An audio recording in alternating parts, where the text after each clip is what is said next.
안녕하세요. 오늘도 사연살롱을 찾아주셔서 감사합니다. 저는 결혼하고 2년 만에 사기꾼 시어머니 때문에 이혼한 30대 여성입니다.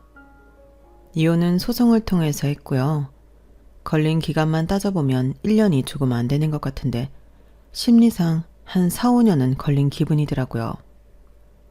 그만큼 심적으로 많이 힘들고 스트레스가 이만저만이 아니었는데 지금은 제가 원하는 대로 승소하고 또다시 제 정상적이고 지극히 상식적인 제 삶을 되찾아 기쁜 마음으로 지내고 있어요.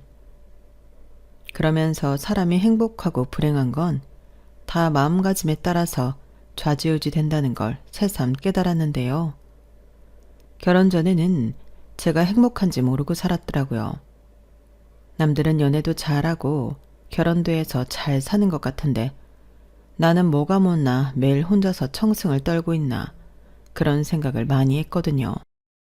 하지만 이혼 후 제가 느끼는 결혼 이전의 삶은 할 수만 있다면 시간을 되돌려 돌아가고 싶은 완벽한 인생이었는데 지금은 비록 이혼녀가 되어 돌아왔지만 그 어느 때보다 제 삶에 만족하고 또 감사하며 지내고 있어요. 그리고 이런 제 이야기를 혹여 외롭다고 누구든 만나 의지하고 결혼하고 싶은 여성분이 있다면 말려보고 싶은 마음에 사연을 신청하게 되었는데 겸사겸사 제가 겪었던 황당하고 어이없던 사연을 소개해볼까 합니다. 단도직입적으로 저는 사기를 당했어요. 그것도 시어머니와 남편이 작당하라고 철저히 저를 속였는데요. 그때도 그렇지만 시간이 흐른 지금도 그날의 기억을 떠올리면 그저 황당하기만 합니다. 어디 사기칠 사람이 없어서 며느리고 와이프인 사람에게 사기를 칠 수가 있을까요? 그리고 그들은 평생 그걸 들키지 않을 자신이 있었나 본데 아무래도 저를 호락호락하게 본 것 같았어요. 제가 인상이 순하게 생겼다는 소리를 자주 듣거든요. 하지만 반전으로 성격은 그다지 순한 편은 아닌데 전 남편은 그런 성격을 알았으면서도 그게 가능할 거라고 생각했나 보더라고요. 그래서 그때는 시어머니도 시어머니지만 남편 때문에 더 화가 났었는데 바로 이야기를 하자면 그들이 저에게 사기친 건 집이었어요. 시어머니가 저희 상견례 때 당신이 집을 해주겠다고 큰 소리를 치셨거든요. 사실 그러실 필요 없다고 저와 저희 부모님이 말리기도 했는데요. 시어머니는 당신이 다 미리부터 생각하고 있었다며 끝까지 고집을 부리셨어요. 그렇기 때문에 너무 말리는 것도 예의는 아닌 것 같아 저희도 어쩔 수 없었는데 남편을 따라 시어머니가 매매 계약했다는 집을 가보니 좋긴 했어요.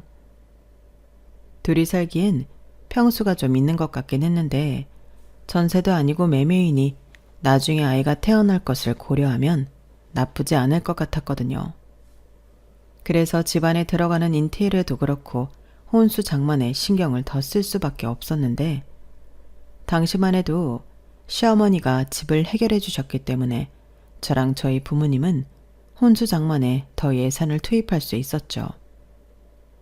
그렇게 완성된 저희 신혼집은 집들이에 놀러온 사람들마다 감탄할 정도로 제 마음에 쏙 들었는데요.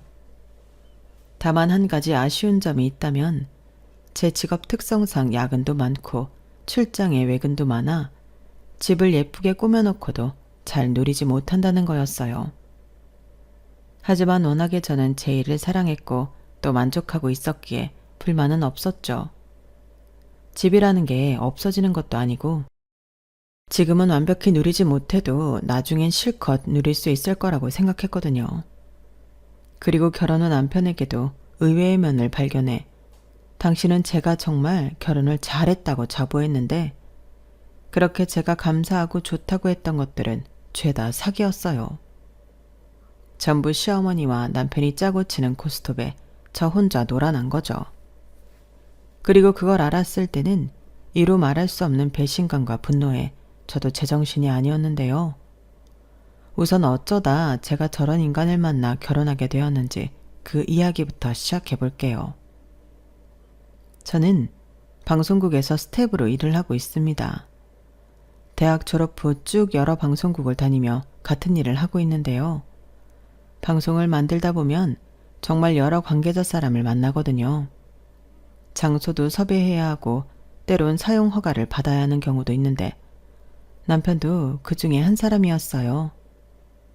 그리고 당시 남편에게 상당수 도움을 받아 일이 수월하기도 했는데 나중에 알고 보니 이 남자가 저에게 관심이 있어 신경을 써준 거더라고요. 그러면서 호시탐탐 제 마음에 들기 위해 기회를 엿보고 있었는데 그때도 제가 정신없이 바쁜 생활 탓에 그런 남편의 마음을 알아차릴 수 없었어요.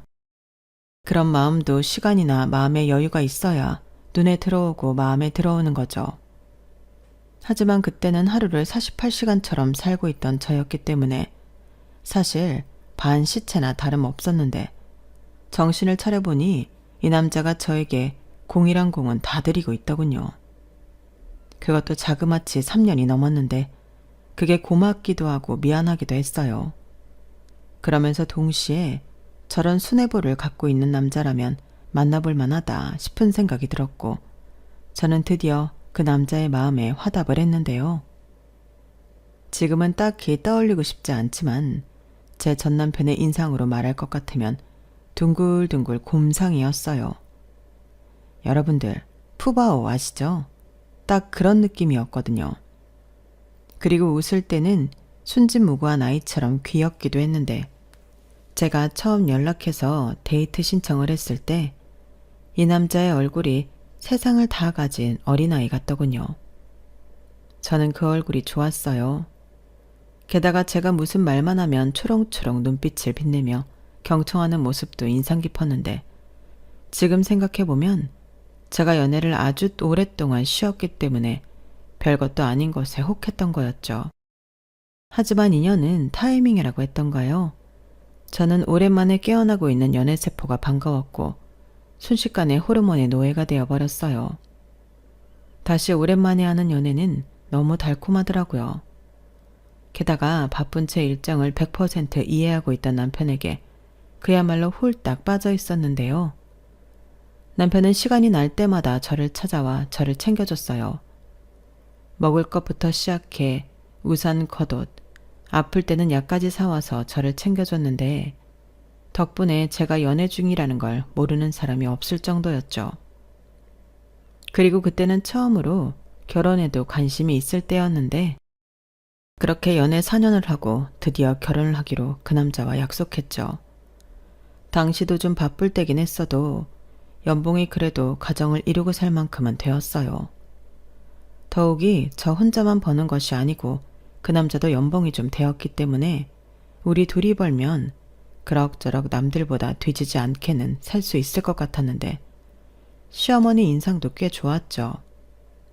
시어머니는 남편 없이 혼자 아들을 키웠다고 하셨는데 일을 오래 해서 그러신지 일하는 며느리를 좋게 봐주셨어요. 요즘은 여자도 능력 있으면 자기 능력 발휘하고 살아야지. 나야 먹고 살아야 해서 어쩔 수 없이 했지만 그 덕에 이렇게 아들도 키우고 방송국 다니는 며느리도 보잖아. 내가 요즘 얼마나 기분이 좋은지 몰라. 드디어 아들 장가 보내고 해방인데 이렇게 똑똑하고 멋진 며느리도 보다니. 내가 말년에는 복이 좀 있으려나 봐. 우리 서로 싸우지 말고 잘 지내보자. 어머니도 참 저희가 왜 싸워요. 그리고 이렇게 저 좋게 봐주셔서 저야말로 감사하죠. 저도 형섭 씨한테 어머니 얘기 종종 들었는데 대단하신 것 같아요. 보호망이라면서요. 아우 얘가 그래? 정말 못 말려. 근데 그것도 옛날 얘기지. 지금은 아니야. 기존 고객들 관리만 좀 해드리고 있지. 신규 계약은 거의 없어. 그래도 뭐 혼자 먹고 사는 데는 지장 없으니까 걱정하지 말고. 설마 내가 아들 며느리 등골 빼먹겠어? 나 그런 사람 아니야. 엄마도 참 내가 남이야? 엄마가 지금까지 키워줬는데 이제 나한테 의지해도 돼. 나는 말이야 장가가서도 엄마한테 잘하는 아들이 될 거야. 됐어. 너 그러면 큰일 나는 거야. 아우 얘가 이렇게 아무것도 몰라서 어쩌지? 민경아, 내가 니들 결혼식 전까지 얘 정신교육 시켜놓을 테니 걱정하지 마라. 너 장가 가면 이젠 나랑은 끝이야. 장가 가서 자기 식구 생겼음 거기에 잘해야지. 어머니, 그래도 그건 아니죠. 어떻게 부모 자식 사이인데 끝이라고 하세요? 저는 오히려 어머니 생각하는 형섭씨 마음이 예쁘다고 생각해요. 저도 엄마가 한 분 더 생긴다는 마음으로 잘하겠습니다. 어머, 어쩜 말을 이렇게 예쁘게 잘해? 엄마라니. 나도 딸이 생긴 기분이다. 사실 주변에 딸이 있는데 또래들 여자들 보면 그게 그렇게 부러웠거든. 말이라도 고마워. 우리 진짜 모녀 사이처럼 잘 지내자. 네, 어머니. 저는 그때 그게 제 발로 걸어가는 지옥길인지도 모르고 좋아했어요. 이왕이면 고부 사이라고 해도 잘 지내면 좋다고 생각했죠. 게다가 그때부터 신혼집은 당신이 책임진다며 호언장담하셨는데 그게 다 제가 너무 마음에 들어 그렇다고 말씀하셨어요. 하지만 정작 진명이는 시어머니 앞으로 해주셨는데 말씀은 대출을 조금 받아야 하기 때문에 그렇다고 하시더라고요. 그래서 그때는 대출까지 받으실 필요 없다고, 그 부분은 그럼 저희 부부가 대출을 받던 저희가 알아서 하겠다고 말씀드렸는데 시어머니는 아니라고, 그 정도는 당신이 해결할 수 있다고 고집을 부리시더라고요. 그런데 저는 아무리 생각해도 시어머니가 당신이 사는 집도 아닌데 빚까지 지면서 저희 신혼집을 해주셨다는 게 부담스러워 내키지 않았는데 그때 남편이 그랬어요. 우리 엄마가 한 말도 있고 그 정도는 괜찮을 거야. 대신 우리 엄마 부담 덜어드리게 용돈 좀 넉넉히 드리면 어때? 나는 사실 이런 일이 없어도 엄마 생활비 겸 용돈은 드리고 싶었거든. 근데 우리가 그 대출금 내는 셈 치고 그 돈 엄마 쓰시라고 드리면 우리는 엄마 용돈 챙겨드려서 좋고 우리 엄마도 우리한테 집 해줬다고 생색도 나고 양쪽 다 좋은 거 아닌가? 아, 그리고 집 대출금 다 갚으면 우리 공동명의로 바꿔준다고 하더라고. 그럼 결국 우리는 엄마한테 용돈 드리고 집 생기는 거니까 그 돈이 없어지는 것도 아니야. 이렇게 말하는데 지금 생각하면 완전 개소리 같지만 그때는 그런가 하는 생각이 들었어요. 아무리 시어머니가 일을 하신다고 해도 남편이 저렇게까지 말하는데 용돈을 안 드릴 수는 없는 거니까요. 게다가 시어머니 하시는 일이 보험일이다 보니 수입이 들쑥날쑥이었는데 남편 말대로 넉넉히 우리가 대출금 갚는다는 생각으로 들으면 되지, 그런 생각이 들었어요. 그리고 여기서 가장 중요한 건 대출을 조금 받는다고 해서 저는 정말 조금 받는 줄 알았다는 건데요. 이게 알고 보니 계약금만 시어머니 돈이셨지 대출이 무려 90%였어요. 그때 당시 그렇게나 대출이 나오는 부동산이 있을까 싶어 아는 분께 물어보기도 했는데 신축이면 그런 방법이 있다고 하더라고요. 저는 그것도 모르고 한 1,000에서 2,000 정도 대출을 받으셨나 했는데 그때부터 저는 속아 넘어가고 있었어요. 저희는 맞벌이다 보니 한 사람이 경제권을 갖기보다 생활비와 부부 공동으로 쓰는 돈을 각자 얼마씩 들이며 생활했거든요. 그래서 생활비 100만 원, 양가 부모님 용돈으로 50만 원, 비상시 쓸 적금 50만 원, 이렇게 각자 200만 원씩 내놓고 생활했는데 그 관리는 남편이 했죠. 저보다 남편이 그런 부분에서는 더 꼼꼼했거든요. 그런데 나중에 알고 보니 그 돈이 거의 대부분 시어머니한테 들어간 돈이었고 자기 돈까지 보태서 집 대출금을 갖고 있었더군요. 저는 그걸 한참이 지난 후에는 알았어요.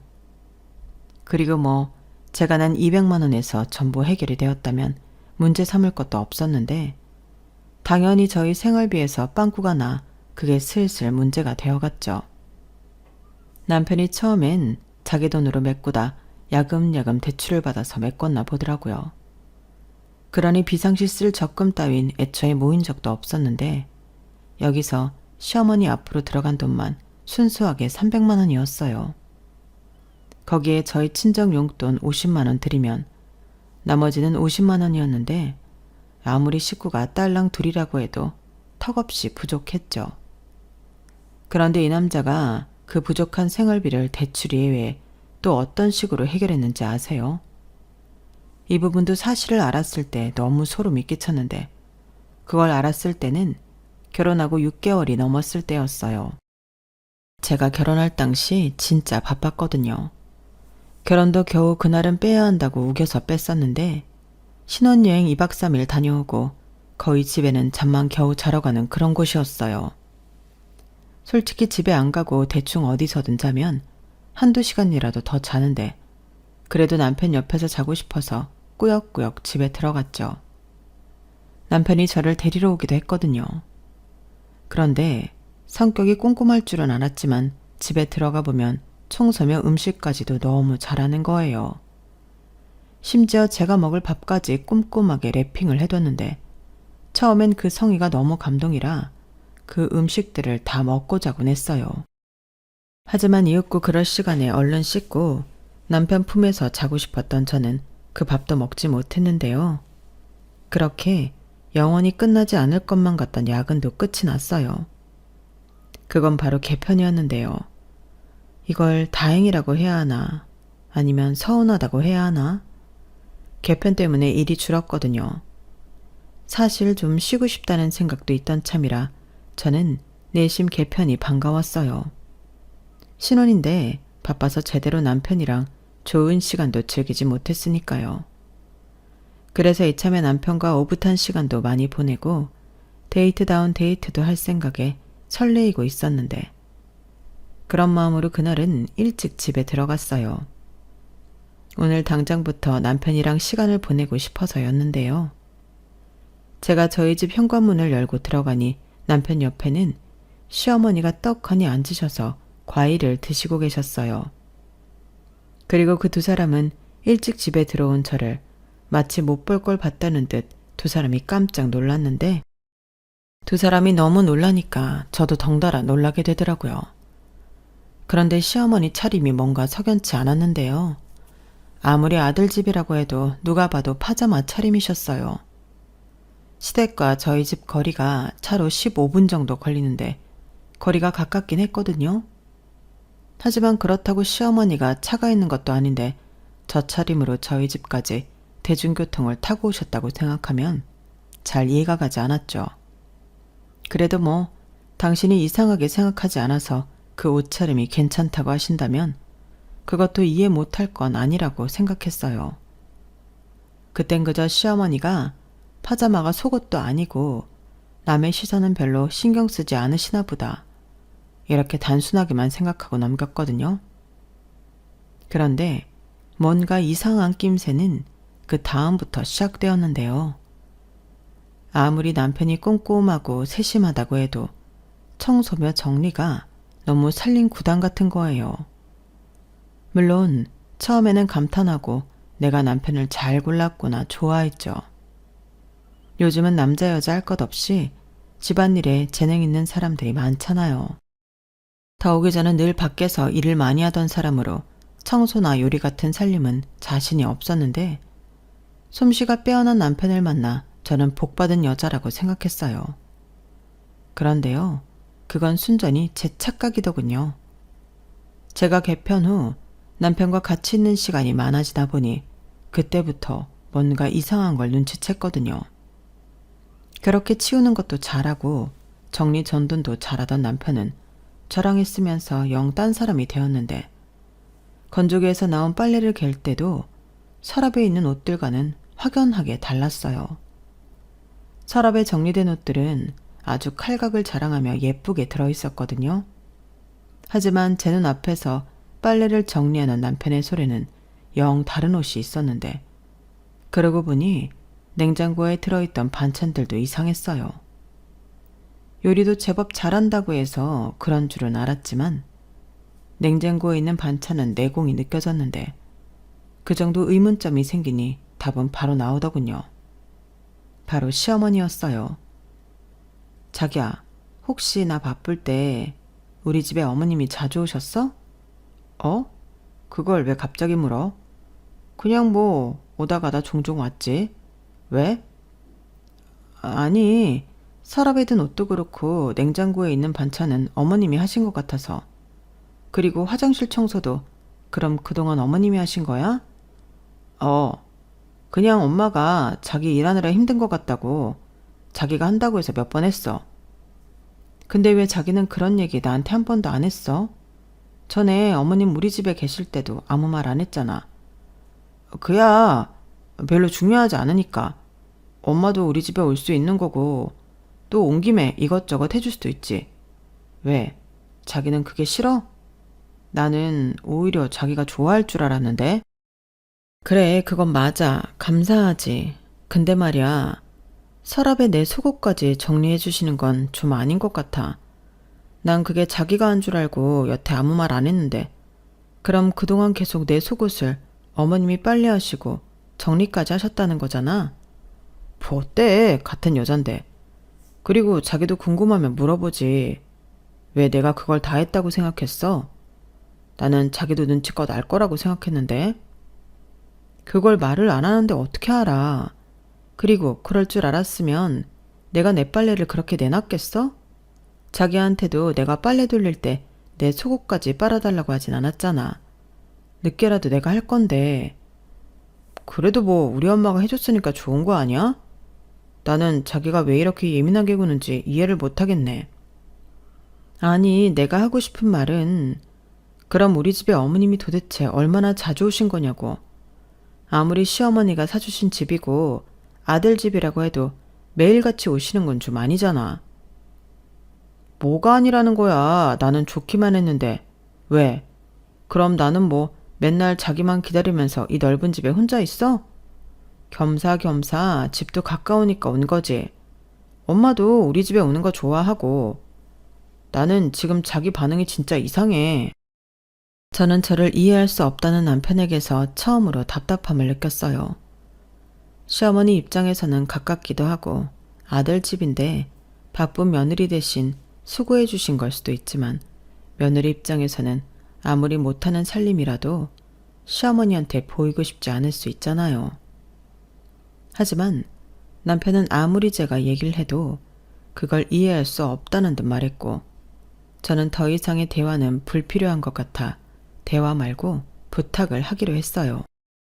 당분간은 내가 예전처럼 바쁘지 않을 거니 시어머니한테 힘들게 오시지 않아도 된다고 남편에게 이야기를 해달라고 했거든요.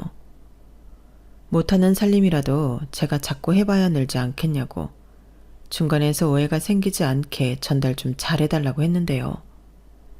제가 연락드릴 수도 있지만 아들이 하는 게 나을 것 같더라고요.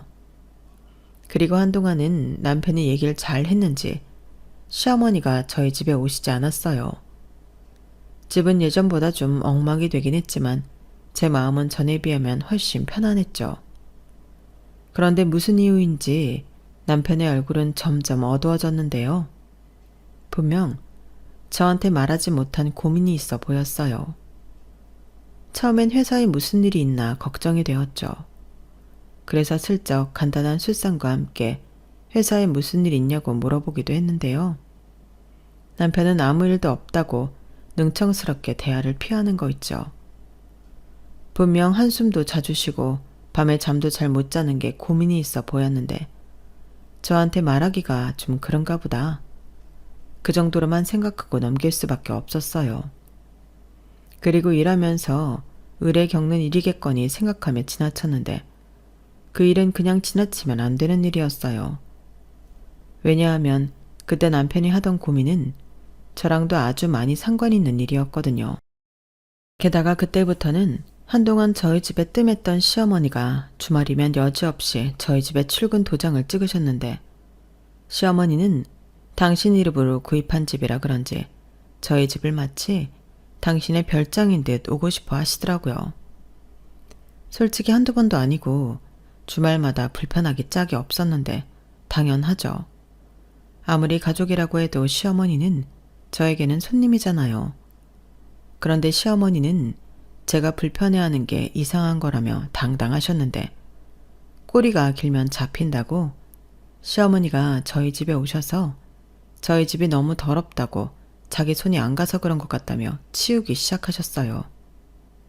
그러면서 혼잣말을 하기 시작하셨는데 저희 시어머니는 혼자 계시는 시간이 많다 보니 혼잣말하는 게 습관이자 버릇이었거든요. 그런데 그때 들은 혼잣말은 기가 막혔어요. 내가 매일 와서 치울 때는 이런 얼룩 같은 것도 없었는데 이게 뭐야? 하여간 주인이 나서지 않으면 이렇게 표가 나지. 냉장고 안은 또 왜 이래? 이거 상했네. 아, 아까워라. 진짜 못 산다, 못 살아. 쟤는 왜 갑자기 집에 일찍 들어오고 난리래? 그냥 전처럼 내가 낮에 와서 실컷 입고 그럼 좀 좋아? 내 집인데 나는 오지도 못하고 이게 뭐야? 시어머니 혼잣말을 가만히 들어보니 이 집은 저희 신혼집으로 사주신 게 아니고 당신 집이라고 생각하신 거더라고요.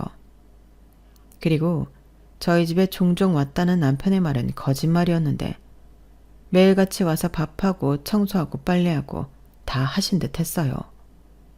그리고 며칠 뒤 더 놀라운 사실도 알았는데 화장대 서랍에 넣어둔 통장이며 다이어리 같은 지극히 개인적인 물건에도 손을 대신 흔적을 발견했어요.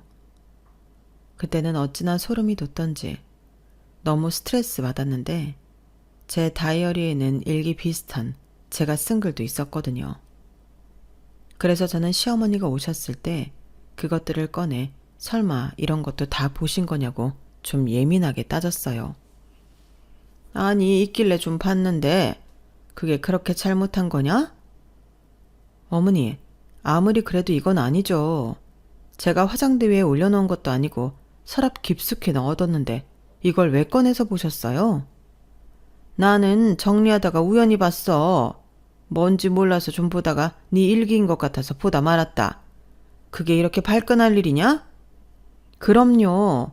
누가 서랍 깊숙이 숨겨둔 다이어리를 훔쳐갔는데 기분 좋을 사람이 어딨어요? 얘 좀 봐. 왜 말을 그렇게 하니? 그럼 애당초 거기도 네 잘못이지. 왜? 열쇠도 달아서 잠그고 다니지 그러니? 별 내용도 없더만. 나는 뭐 방송국 사람들 얘기 적혀있을까 좀 봤다. 엄마도 참 왜 그랬어? 그래도 그건 아니지. 뭐야 이놈아? 그러게 가재는 걔 편이라고 너는 네 마누라 편이라는 거지? 하여간 이래서 아들 키워봤자 소용없다고 하는 거지. 이렇게 집도 떡하니 사주는 시어머니인데 그 은혜도 모르고. 저는 순간 자존심 상하게 입이 딱 굳어버렸어요. 그러니까 이 집이 순간 제 안식처가 아닌 족쇄처럼 느껴졌는데 제가 기함할 일은 그게 끝이 아니었죠. 어느 날 집에 이상한 우편물이 날아왔는데 남편 앞으로 날아온 빛 독촉장이었어요. 살다 그런 우편물은 처음 봤는데 야금야금 많이도 썼더라고요.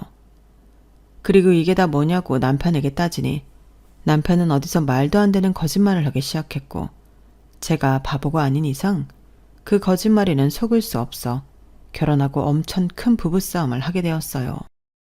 이렇게 돈을 쓸 일은 술, 여자, 도박 이 셋밖에 없다고 생각했거든요.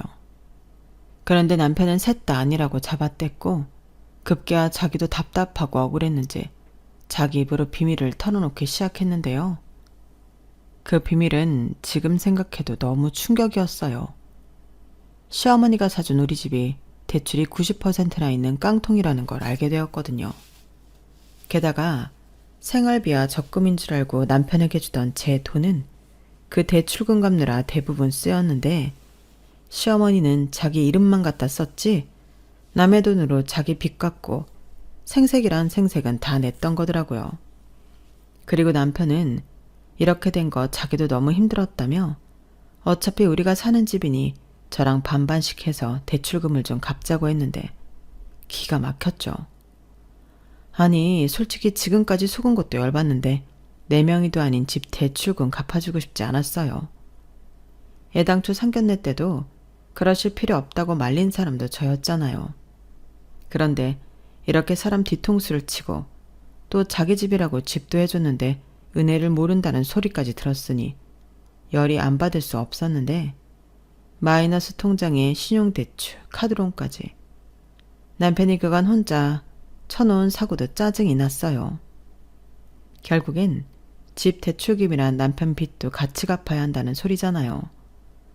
그래서 저는 우리 능력에 살 수 없는 집이면 손해를 보더라도 파는 게 맞다고 팔아서 집 대출부터 갚자고 했는데요.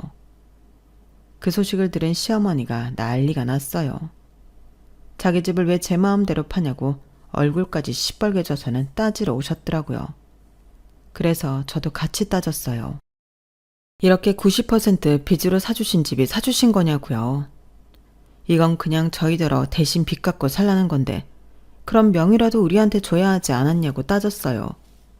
그러자 제가 집 명의 가지고 따진다고 시어머니는 입에 거품을 물기 시작했고 대출 다 갚으면 어련히 명의도 공동명의로 바꿔줄 건데 제가 너무 속물이라고 핏대를 세우셨어요. 정말 기도 차지 않았죠. 자기들이 지금 저한테 쌍으로 사기친 건데 방귀 낀 놈이 속낸다고 딱 그 짝이잖아요. 그래서 어디 계속 그렇게 해보라고 했어요. 저는 제 명의도 아니고 그 빚 갚고 싶지 않다고 남편에게 주던 돈을 그달부터 딱 끊어버렸는데요. 남편은 그럼 생활비는 어떻게 하냐고 억울해 죽겠다는 듯 말하더라고요. 그래서 저도 지지 않고 말했어요. 누가 더 억울한지 제대로 따져보자고요. 그래, 자기 화난 거 이해해. 근데 나도 중간에서 힘들었어. 오죽하면 빚까지 지면서 지금까지 버텼겠냐? 그런 건 자기가 좀 이해해줘야지. 나는 엄마한테도 자기한테도 좋은 사람이고 싶단 말이야. 지금 뭐라는 거야? 자기 원래 그런 사람이었어? 사람이 해도 되는 게 있고 하면 안 되는 게 있는 거잖아. 나는 어머니도 어머니지만 다 알면서 한통 속으로 나를 속인 자기한테 더 화나. 자기는 이걸 나한테 언제까지 속일 수 있을 거라고 생각했어? 아니, 속이려면 제대로 속여서 내가 영영 모르겠어야지. 나도 그러고 싶었지. 자기랑 나랑 200만 원씩 400인데 되지 않겠나 그랬는데 금리가 변동금리고 장인 장모님 용돈은 안 드릴 수 없으니까. 그럼 우리 생활비를 줄여야 한다는데 줄인다고 줄여도 공과금 내면 진짜 없는 걸 나더러 어쩌라고. 그래서 엄마가 우리 집에 와서 밥도 해주고 한 거야. 그럼 식비라도 굳잖아. 그리고 우리 엄마도 여기 와서 가정부 노릇 했으니까 몸으로 떼온 거나 다름없지. 진짜 사람 할 말 없게 만든다. 그게 말이 되는 소리 같아? 애당초 이 집 왜 고집 피운 건데? 입장 바꿔 생각해봤어? 자기도 좋아했잖아. 사람이 그렇게 변하면 안 되지. 막말로 이 집에 거주하는 건 우리 아니야? 그래, 우리 엄마가 좀 억지를 부렸다고 치자. 그래도 뭐 우리 엄마 욕심 채우려 한 거 아니고 우리 좋게 살라고 한 거잖아. 글쎄, 나는 모르겠는데 전에는 어머님이 사주신 집이니까 명의 부분 불만 없었는데 나는 이렇게 만들어 놓고 당신 명의로 한 어머니 마음은 사심이 있다고 생각해. 막말로 여기 당신 집이라고 생각하시잖아. 매달 남의 돈으로 대출 빚 갚으시면서. 그뿐이야? 나랑 우리 엄마 아빠는 깡통집인 줄도 모르고 여기 혼수한다고 얼마나 무리했는데. 남이라니. 진짜 말 그렇게 할래? 그리고 자기가 해온 혼수는 우리가 잘 쓰고 있잖아. 우리 엄마가 가져가서 쓰시는 것도 아닌데 그 얘기가 여기서 왜 나와? 이러니 우리 엄마가 자기더러 속물이라고 하지. 저는 남편의 속물 소리에 더는 참고 싶지 않았어요. 미안하다고 손이 발이 되도록 빌어도 시원찮을 인간들이 되레 저를 속물 취급한다는 게 말이 되는 소린가요? 그래서 저는 예정대로 그달부터 주던 생활비도 끊어버리고 어떻게 하면 제 동의도 없이 들어간 대출금을 회수할 수 있을까 고민했어요. 그런데 너무 열받게 어디에 물어도 속 시원한 답은 들을 수 없었는데요. 돈이라는 게 정말 무서운 게 맞는 게 남편과 그날 이후 원수지간이 되었어요. 남편은 이렇게 된 거 제가 마음을 고쳐먹고 자기 빚도 같이 갚고 우리 사는 집 대출금도 같이 갚아 나갔으면 하는 것 같았는데 저는 죽기보다 싫었거든요. 그리고 저는 다다다 하며 남편을 쥐잡듯 잡았는데요. 그렇게 한 두어 달이 지났을까? 시어머니가 갑자기 짐을 싸서 저희 집에 막무가내로 쳐들어왔더군요. 그러면서 다짜고짜 앞으로는 여기서 살 거라고 당신 살던 전세 아파트 보증금을 뺐다고 하셨는데 그 돈으로 남편이 진 빚을 갚아준 듯 하더라고요. 그러면서 집주인이 안방 쓰는 거 아니겠냐고 안방에 있던 제 물건을 마음대로 빼기 시작하는데 남편은 그런 자기 엄마가 있어 기가 살았는지 낄낄거렸어요.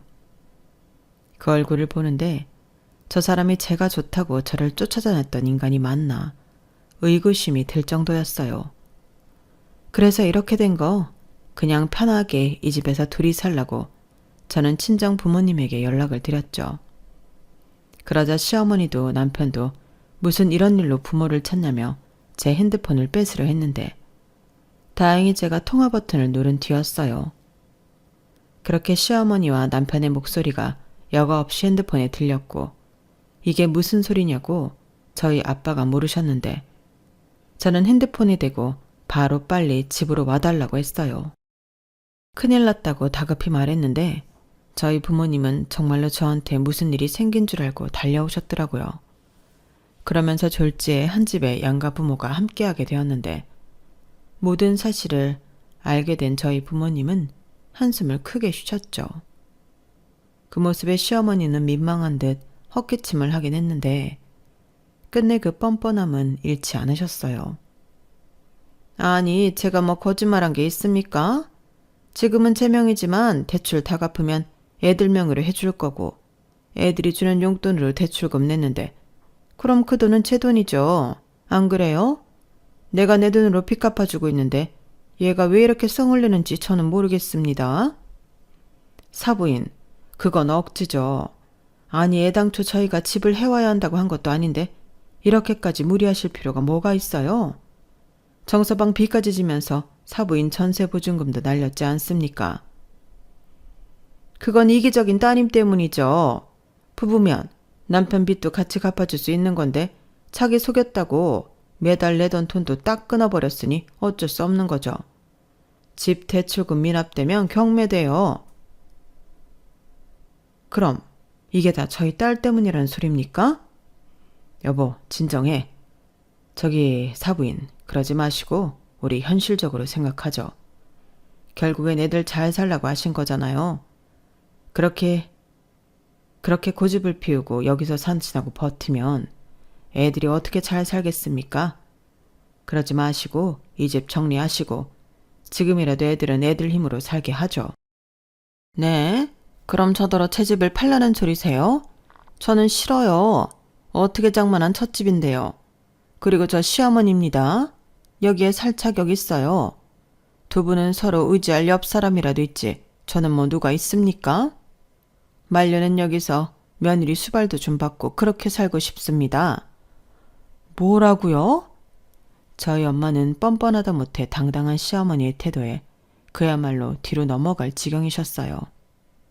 그리고 저희 아빠는 말이 통하지 않는 사람 같다며 저더러 어떻게 하고 싶냐고 그 자리에서 물으셨는데 대답은 뻔했죠. 이혼할 생각이었거든요. 그러자 남편이 무슨 이런 일로 이혼을 하냐며 자기는 받아들일 수 없다고 했는데 웃기는 소리였어요. 저는 선배의 소개로 이혼 전문 변호사님을 찾아가 상담했고 의외로 답은 간단했는데요. 변호사님 말이 저 모르게 흘러간 대출금도 남편에게 청구할 수 있다고 하셨어요. 용도가 분명히 있는 돈이었는데 공동 자금을 빼돌린 거니 그 돈은 청구할 수 있다고 하시더라고요. 그리하여 저는 이혼 소장을 작성했고 재산 분할은 할 것도 없으니 그저 들어간 제 돈만 빼낼 생각이었는데 남편의 급여에 압류를 걸기로 했어요. 조금 절차가 복잡하긴 했지만 그게 제일 효과적일 것 같아 제가 하고 싶다고 했거든요. 그러자 회사에 망신이라며 남편놈이 합의 이혼해 줄 테니 압류를 풀어달라고 사정했고 저는 그동안 들어간 대출금 중에 내 돈을 주면 풀어주겠다고 했어요. 그런데 그 인간이 그때 저한테 뭐라고 한 줄 아세요? 그 돈은 어차피 생활비랑 적금이었잖아. 어차피 소비를 위한 돈이었다고. 그렇게 따지면 자기는 그 집에 공짜로 산 거잖아. 월세라고 생각해. 이렇게 말하는데 솔직히 고맙더군요. 5만 정 떨어지게 해줘서 그렇게 고마울 수가 없었어요. 그래서 더 인정사정 봐주고 싶지 않았는데 그 인간은 결국 회사에 퍼질 소문이 무서워서 저에게 집 대출금으로 들어간 돈의 2분의 1을 정산해서 입금해줬어요. 그 돈의 출처는 솔직히 궁금하진 않았는데 시어머니 보증금 남은 돈이랑 또 대출을 받았다고 하더라고요. 그러니까 자기는 혼자 그 집 대출금이랑 자기 신용 대출금까지 갚아 나가야 하는 신세가 되었다며 그때도 억울하다는 듯 저를 원망했는데 솔직히 인간들이 왜 그렇게 그 집에 집착하는 건지 모르겠더군요. 누가 무리해서 그 집을 지키라고 했나요? 그리고 결국엔 시어머니가 원하는 집에서 둘이 살게 되었으니 잘 된 것 같았는데 왜 저한테 저러는 건지 이해할 수가 없었어요. 아니, 이해하고 싶은 마음도 없었는데 그렇게 저의 이혼 소송은 시간이 좀 걸리긴 했지만 잘 끝났죠. 그리고 덩달아 소문이 무서웠던 그 인간은 결국엔 회사도 오래 다니지 못했는데 제가 일부러 퍼뜨리지 않아도 사람들의 호기심은 소문을 만들어냈어요. 결혼하고 얼마 지나지 않아 이혼을 했으니 별의 별 이야기가 나왔던 거죠. 저는 애당초 처음부터 사실 그대로 이야기해서 소문이 퍼질지언정 헛소문이 퍼지진 않았는데 남편 쪽은 참 다양한 소문이 퍼졌던 것 같았어요. 바람이 났다는 건 기본이고 돈 문제다 고부 갈등이다 소문이 무성한 것 같았는데 원래 남의 불행은 누군가의 가십이라고 나중에 남편이 저 만나기 전에 만난 여자가 애를 낳아서 제가 이혼했다는 소문까지 났다는 것 같았어요. 그 얘기를 당사자한테 들었는데 뭐 너 때문에 이런 개망신을 당해서 회사를 못 다닌다는 거였죠. 저는 그러거나 말거나 그딴 소리 하려고 일부러 찾아오지 말라고 했어요. 또다시 찾아오면 그때는 경찰에 신고하겠다고 했는데 돈도 찾았겠다. 이혼해서 남남이겠다. 저는 더 이상 불편하게 전 남편을 만나고 싶지 않았어요. 그런데 그렇게 몇 개월이 지나고 그 집이 경매로 홀라당 날아갔다는 사실을 알게 되었는데요. 그땐 기분이 참 묘하더군요. 그러니까 제가 빠지면 유지할 수도 없는 그런 집이었다는 건데 씁쓸했어요. 그리고 며칠 뒤 시어머니가 저를 찾아와서는 자기 집이 경매로 넘어간 건 순전히 저 때문이라며 자기랑 자기 아들이 지낼 수 있는 아파트를 구해달라고 했는데요. 끝까지 이상한 사람이었어요.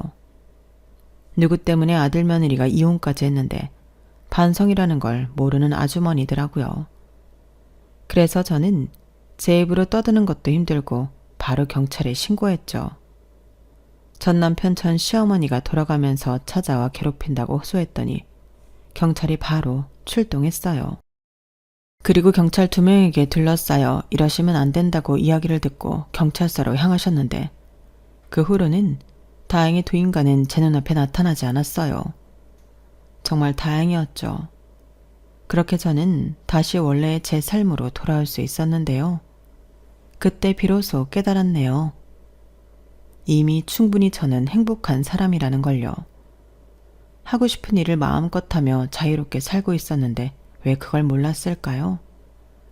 물론 결혼해서 잘 살았다면 이런 생각도 하지 않았겠지만 저는 제 현실을 받아들이고 제가 현재 누릴 수 있는 작은 행복에 감사한 마음으로 살아갈 생각입니다. 생각을 바꾸고 행복의 기준을 낮추면 어떤 상황에서도 사람은 행복할 수 있다고 하더라고요. 그리고 지금은 그 말이 맞다고 생각하는데요.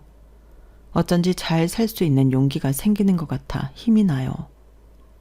누군가 그랬는데 결혼도 이혼도 결국엔 똑같은 목적으로 하는 거라고 하더라고요. 바로 행복이죠. 사람들은 행복하려고 결혼하고 다시 행복해지고 싶어 이혼을 한다고 했는데 저는 이혼했으니 이왕이면 아주 많이 행복하고 싶어요. 과거를 떠올리면 아직도 화가 나고 어떻게 그런 말도 안 되는 생각으로 사람을 기만할 수 있을까 어이가 없는데 이젠 그 생각도 하지 않으려고요. 이미 그 인간들은 그런 모자란 자기들 생각으로 인생 밑바닥을 치고 있으니까요. 아마도 그 인간들은 평생 자기들이 뭘 잘못했는지 모르고 살 수도 있겠지만 부디 선량한 다른 여자가 그 인간들이랑 엮이는 일은 없었으면 좋겠습니다. 그 여자는 또 무슨 죄냐고요. 그리고 끝으로 더 빛나고 나아질 제 싱글 라이프를 소망하며 제 사연을 마치도록 하겠습니다. 지금까지 제 이야기 들어주셔서 감사드리고요. 결혼해서 잘 사는 모든 사람들에게 존경의 뜻을 전하고 싶어요. 결혼이라는 거 결코 쉬운 일이 아니더라고요.